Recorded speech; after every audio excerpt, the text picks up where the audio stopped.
30 minutes of power.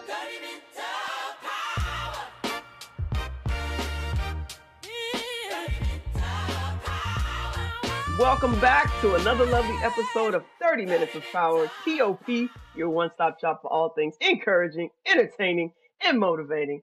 Listen, folks, we've got a great guest for you today. Today's topic is going to dive into something that touches countless lives, yet is often misunderstood. We're going to talk about the intersection of trauma, faith, and a journey to our healing.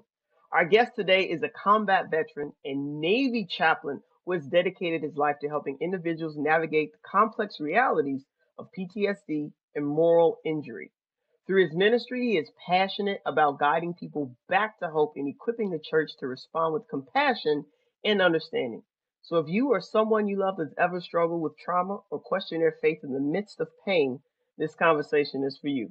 Welcome, Larry Brant, to the show. What's going on, sir? How you doing? How you feeling? How you living? I am doing well. I am doing well. I've already been out and about today. We actually had, I live on base, and so we actually had a sexual assault prevention and response run this morning. And so I went, prayed for the run, and ran back home so I could be here with you. So we're running and the blood is pumping and the energy is flowing. So let's Yeah. get this conversation going. I want to ask first because I don't often meet chaplains. So what inspired your journey to become a Navy chaplain, and specifically in an effort to serve those experiencing trauma? Well, that's going to be an elongated answer. Sorry. Um, but so I felt God's call to be a minister, and actually for the first 25 years of my ministry, I was an associate pastor. I actually was the one leading worship, leading youth ministry or education ministry. I actually have a bachelor's and a master's degree in music. Um, was a piano major in college, and did that for 25 years, and honestly thought that was going to be my life, was just doing that in churches.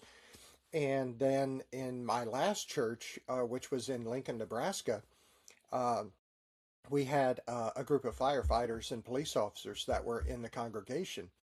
And one day after church, they approached me and they just said, "Hey, we think you've got the right temperament to be a volunteer chaplain for the city. Is that something you would consider?"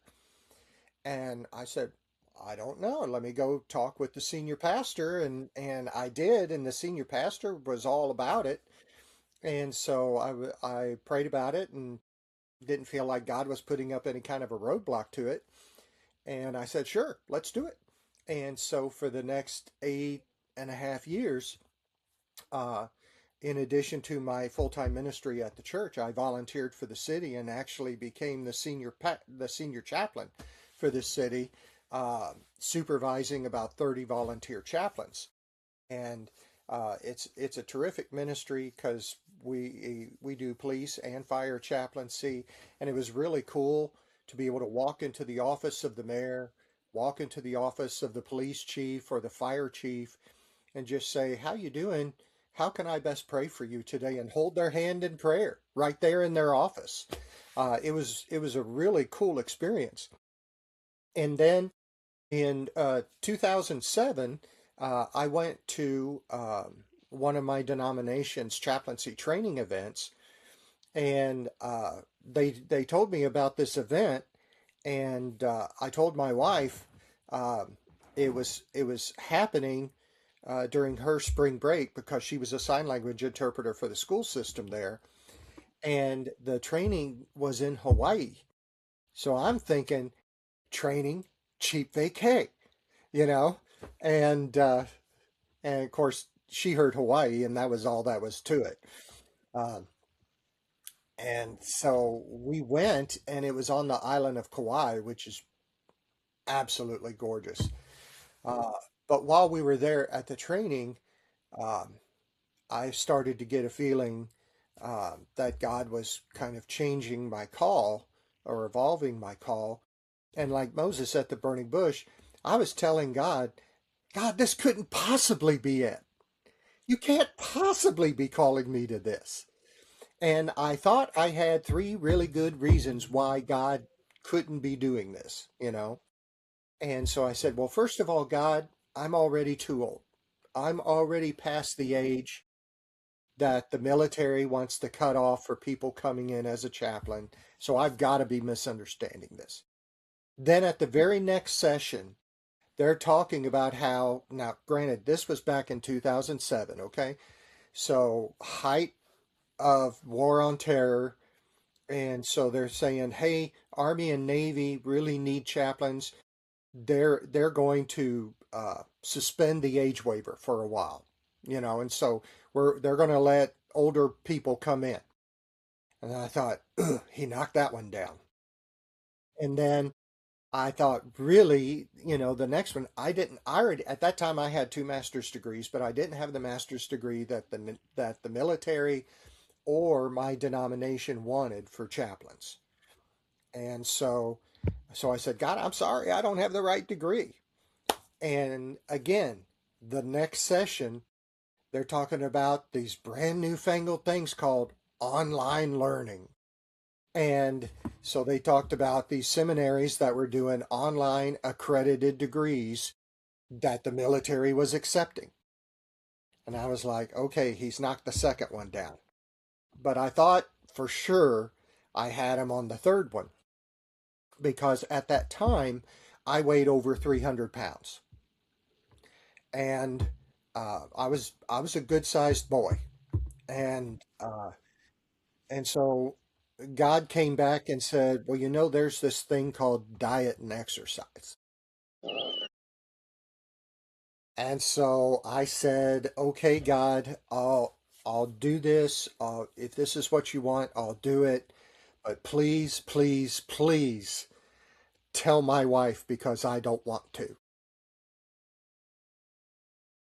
And so that that evening, we're going back to the room, and you know, because for us, when we go to a conference like this, we always come back to the room in the evening, and my wife and I will share with each other what we feel like God has taught us that day.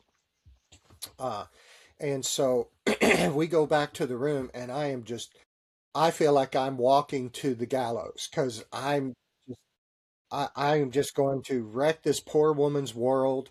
She's all settled in her job in Nebraska. We're enjoying life there. We have a good church, and um, and I'm just like, I'm just going to rock this poor woman's world. And you know, and we get to the room, and I turn around and close the door and turn around back towards my wife, and she's got her finger right in my face, and she says, I think God's calling you to be a military chaplain. And I was like, he really did tell her. And, you know, we pray for things and then we're shocked when God answers them. Yep. Yeah.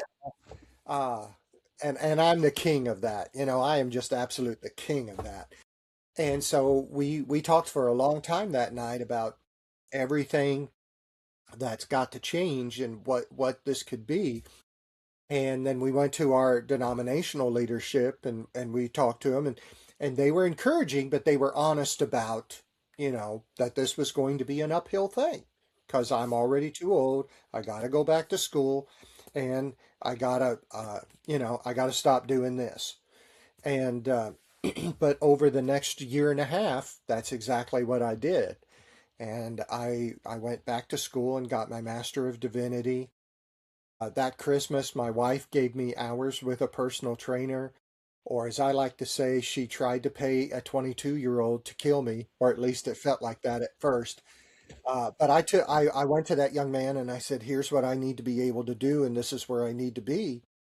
And God bless him, he designed a program so that I was there in a year and a half. So in a year and a Hmm. half, I had gotten my Master of Divinity and had lost 110 pounds.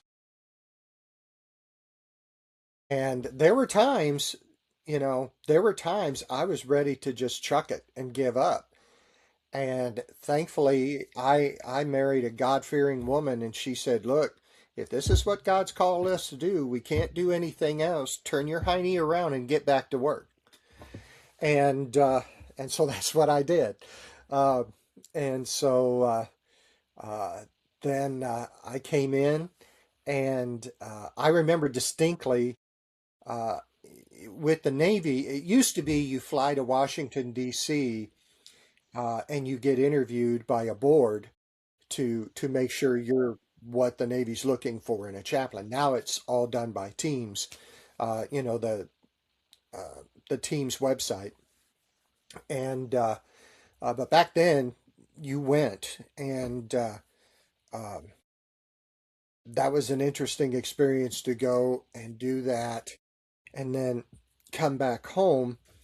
Uh, and I remember distinctly talking to the detailer, and in the Navy, the detailer is the person who assigns you to where you're going to go. He details your orders. That's why we call him the detailer. And so some of the people who were at the care board with me, um, sorry, my phone goes off in my hearing aids. It's really fun to freak out the Marines, though. When I'm just talking into air and they start to come into my office and they're like, is Chaplain talking to God? Who's he talking to? You know, it's just a little fun to freak them out. I do help them after that. So. But, you know, and the detailer was offering them all kinds of billets all over the world. And I was like, ooh, I can't wait to talk to this guy. Maybe we'll go to Japan. Maybe we'll go to Germany. Maybe we'll do this, do that. And I talked to him, and this is how the conversation goes. He goes, all right, Chaplain Brant, you're going Marine Corps. East Coast, West Coast, pray about it. Call me tomorrow. And I was like, what? And so we had decided, okay, we'll start East Coast at Camp Lejeune. And then I called him and I said, okay, we're going to start at Camp Lejeune because everybody tells me it's more family friendly. Honestly, it's not. Camp Pendleton is wonderful too. But I said, you gave these guys all these choices. Why not me? And he starts laughing, and he's got this Texas drawl, and he goes, boy, he goes, you're the same age as me. And if I send you to the Marine Corps any older, they'll just kill you. So I'm going to send you there now. And but so my first job as a Navy chaplain was to Marines, and I just fell in love with the Marine Corps, and I'm going to be finishing my career with the Marines as well. Awesome. What fantabulous. That is fantabulous. So I I don't know if you realize I'm all into storytelling. So I'm not gonna stop you. You get into a good story. I'm here with the popcorn and a little spritz water. Um, but I do want to get us back on topic. I saw the words for the first time, probably yeah, I would say probably the first time in my life, since leaving school, right? So my undergrad is in theology. And usually I don't run into people who use the phrase moral injury. Hmm.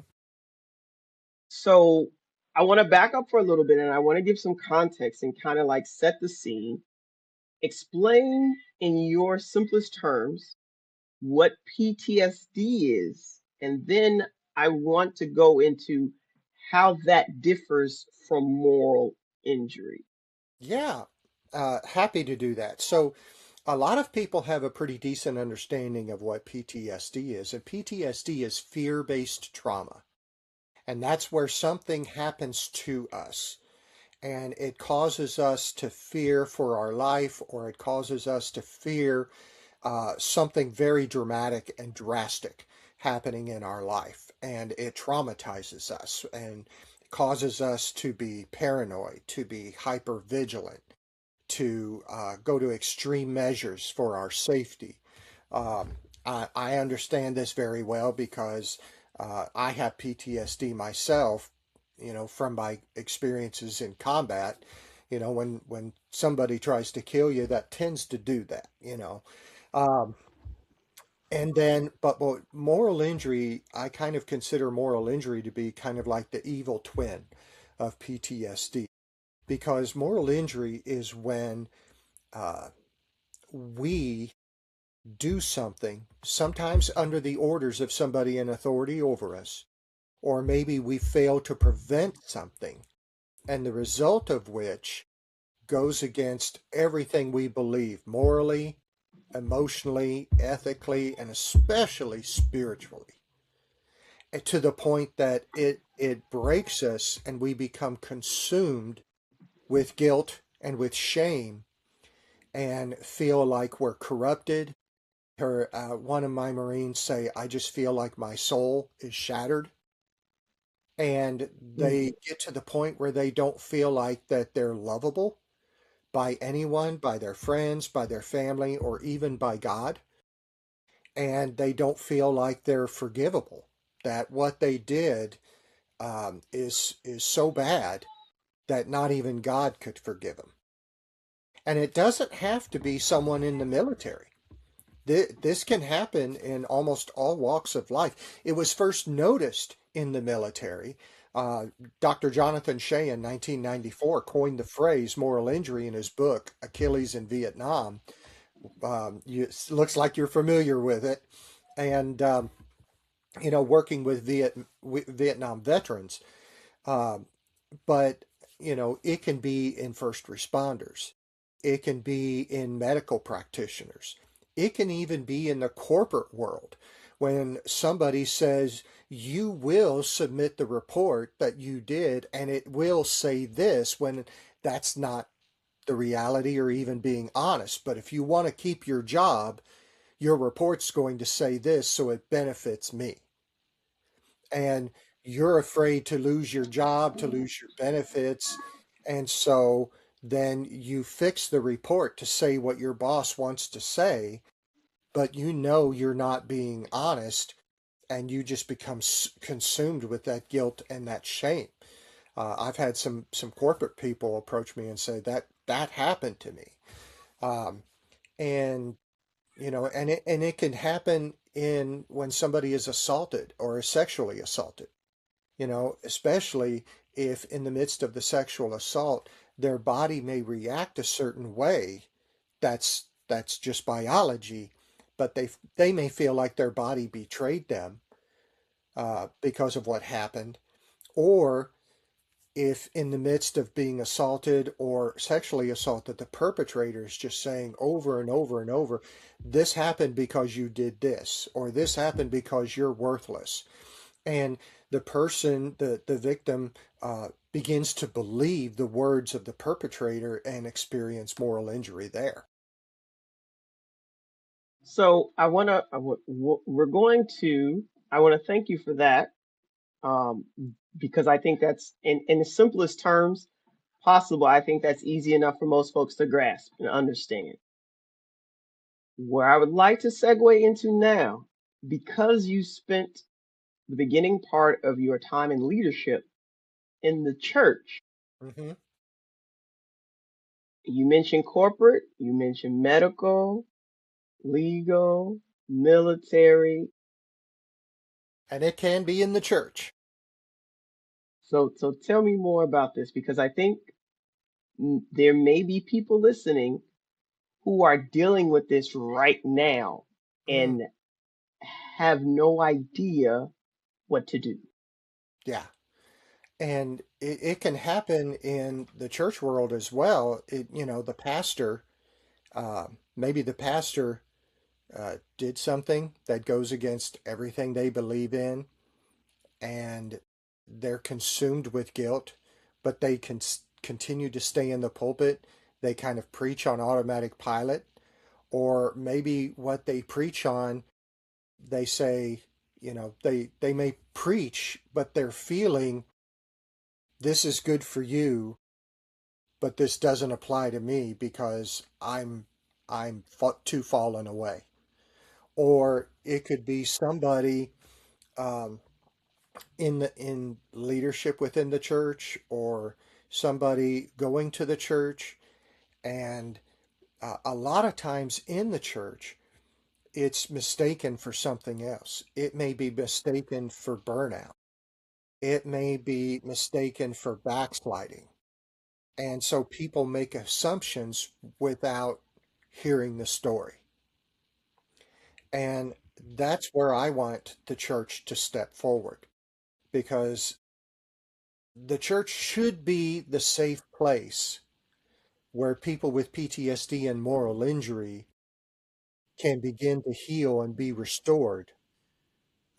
But as we all know, the church is full of human beings, imperfect human beings. And Right. especially if somebody doesn't know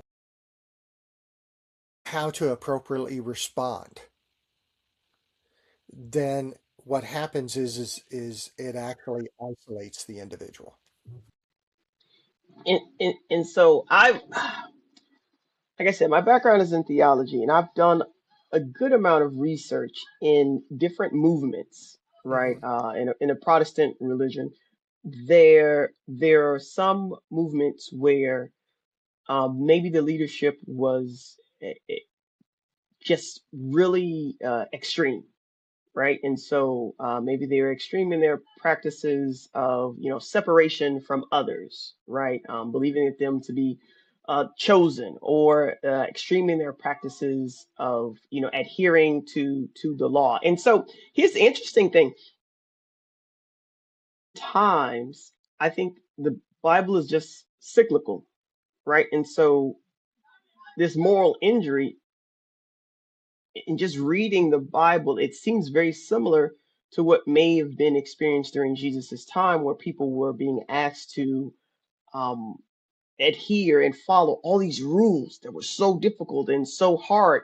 And when they weren't able to meet the task, or lift themselves up to this very high bar, they then fell into isolation. It looked like backsliding, right? And so when you say that and when you explain it in those terms, I think of Jesus, honestly, in him coming and saying, hey, you don't have to follow all these rules, because it's not about rules, it's about relationship. And I think the Bible being as cyclical as it is, I think the time that we're in right now, God is calling us back to relationship.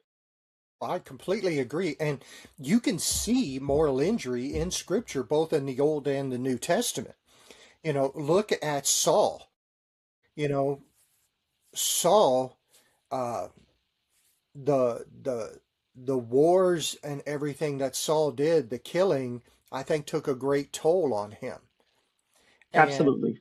you see him choosing to, let's look at the example when he didn't wait on Samuel and decide to do the sacrifice himself. And then Samuel shows up and says, what are you doing? You're not a priest, and that's just one example of where Saul broke that. And then they just compounded and compounded and compounded to where, and then he ended up taking his own life on the battlefield before being killed by the Philistines. Flip that with David, who actually, arranged a murder to cover up his own shame so that he would stay quote unquote honorable. Um, and then, but yet, once confronted by Nathan, David comes back to God, humbles himself, and it was after he arranged that murder, but came back to God, that he was called a friend of God.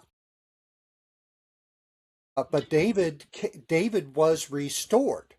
And you look at the New Testament. Let's look at the New Testament. You've got, Judas. Judas betrayed Jesus and then became so consumed by it that he suicided. But so did Peter. Peter betrayed Jesus 3 times. And then Jesus confronted him on the shores of Galilee. And you look, remember, he confronted him and asked him 3 times, do you love me? To match the 3 times that he denied Jesus. And then there was the implied forgiveness. And then what did Jesus do? He gave Peter a purpose. And then that very same pattern happens with Saul, who became Paul in the New Testament. Jesus confronts him lovingly in his sin. Forgiveness is implied and happens, and then he is given a purpose. So there is a restorative path back. Jesus models it for us. What message of hope would you share with someone who feels spiritually disconnected right now after trauma, whether it is PTSD or moral injury? I would say there is hope for restoration. Understanding that restoration doesn't mean you're going to be like you were before. But what it means is that you can still come back from this, have a great life. It's just that's going to be incorporated into who you are. And God can use that to help for you to help others. And your life can still have meaning and it can have purpose. You you don't have to remain broken. There is a path that God has for you. What does the first step look like towards healing? I think the first step in that healing is finding a safe place to tell your story. Is finding that safe. If you remember in the Old Testament, when everything happens to Job and his three friends show up, they do a Friends. great job the first 7 days because all they did was sit with him and didn't say a word. It was when they opened up their mouth and tried to explain everything that they screwed up. But if you can provide a safe place, and that's what I want the church to do, is to step up and to be that safe place, to train their people to listen for key phrases like I could never be forgiven, or forgiveness is good for him, I don't think it'll apply to me, or you will never believe what I have done. Um, those are just some phrases that perks my ears, and um, and then for the people to say, well, tell me a little bit more about that, and then not freak out or recoil when they hear that story, to be able to listen in a non-judgmental way, and then at the end of it, not slap a Bible verse on it, a quick prayer, and say you're good to go, because they're not good to go. It's going to take some time, and it's for us to walk with them in this. But it begins with them being able to tell their story, and we accept it and we don't react to it. Because when that reaction happens, then they realize this is not a safe place, and then they back away. I love that. It's interesting because our work is very aligned, although we have quite different clientele. Uh, People who come to me are individuals who know that they have a story worth sharing, but there is some trepidation, there is some fear, there's some angst about Mm-hmm. sharing it because they're doing so publicly, right? I help people write books and publish books, and part of that journey, like the writer's journey, is taking them, walking with them from this pain island to pleasure island. And pleasure island isn't resolve, it's not total freedom, it's not like they are good to go. It is, I was here and now I'm here, and this is what happened on the in between. And I thank God for what He's allowed me to walk through. And so I love that you shared about them finding a safe place to tell their story, because oftentimes there is none. And that is where the church should step in and become. That's why, honestly, I believe it was created, right? In the passage that you mentioned before, when Jesus restores Peter, he tells him, he says, take care of my sheep. Mm-hmm. He says to take care of them. And I think part of taking care of others is being that safe place, is being that listening ear. Not in a passive way, right? Because we also called at the end of Matthew 28, he says, go into all the world, preach and teach. And then there's that latter part that people want to skip over. He says, and continue to teach them everything. For surely I am with you even to the end of the age. Like continue to teach them and in that relationship, that continuity of fellowship, right? That brotherhood, that sisterhood, that is the area I believe that God is calling us back to. But Larry, this has been dope. How can listeners connect with you, learn more about your work, your teachings? Where they Yeah. going? Where they going? Well, I do have a website. It mostly talks about my first book. We're actually beginning to work on the second book right now. But this book is called Restoring the Broken, and my website is restoring-the-broken.com. And you can order the book there. There's a little bit about me. And you've got my email, chapsbrant@yahoo.com. Please feel free to put that into the show notes. They can email me and reach out and ask me questions. And if I don't know the answer, I'll be honest and say, I got no idea, but let's explore this together. That's what I usually tell my Marines, because sometimes they can really ask some pips. Of questions, and I just got to say, I don't know the answer to that, but let's find out together. And I think it's always better to be honest than to try to make something up. Um, and so we'll explore that together. I'm excited about the second book, which will probably be out in about a year, but it's going to be called Between You and God, and it's about 12 things that disconnects us from God and how to come back from them. Like grief, Amen. like grief. Here's a good one: using AI for personal counseling. Uh, I don't know about many pastors out there or people like yourself, but I'll have Marines and sailors come in and say, "Well, I asked this question in Chat GPT, and I just wanted to go," uh, and they come to me. Uh, that they're going to these AI engines first And, before and that anything else.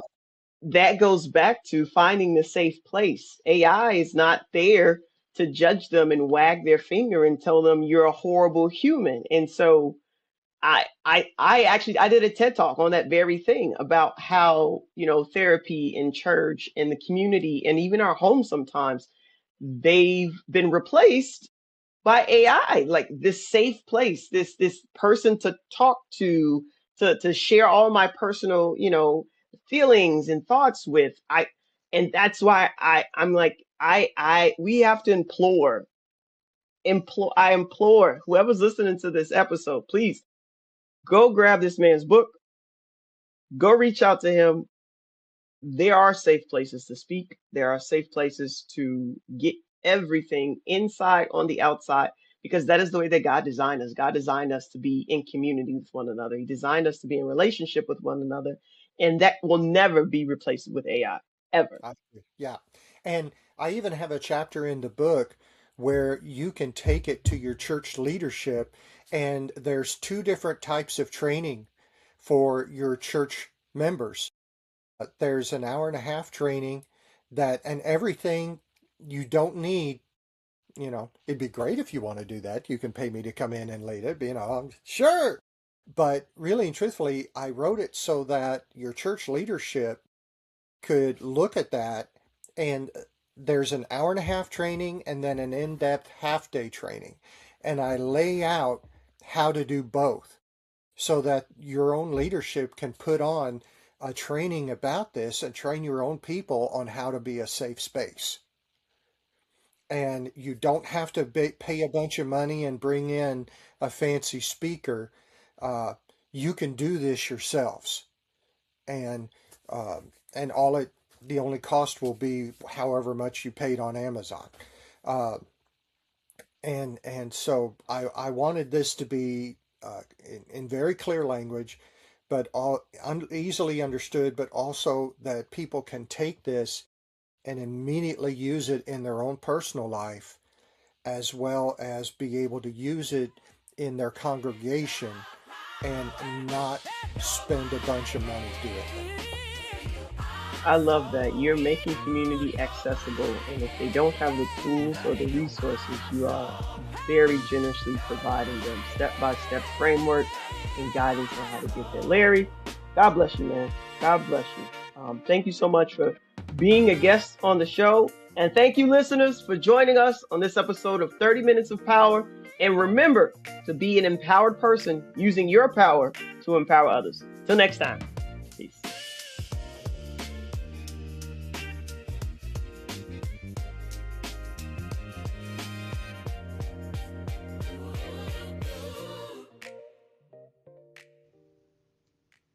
Johnny minutes of power.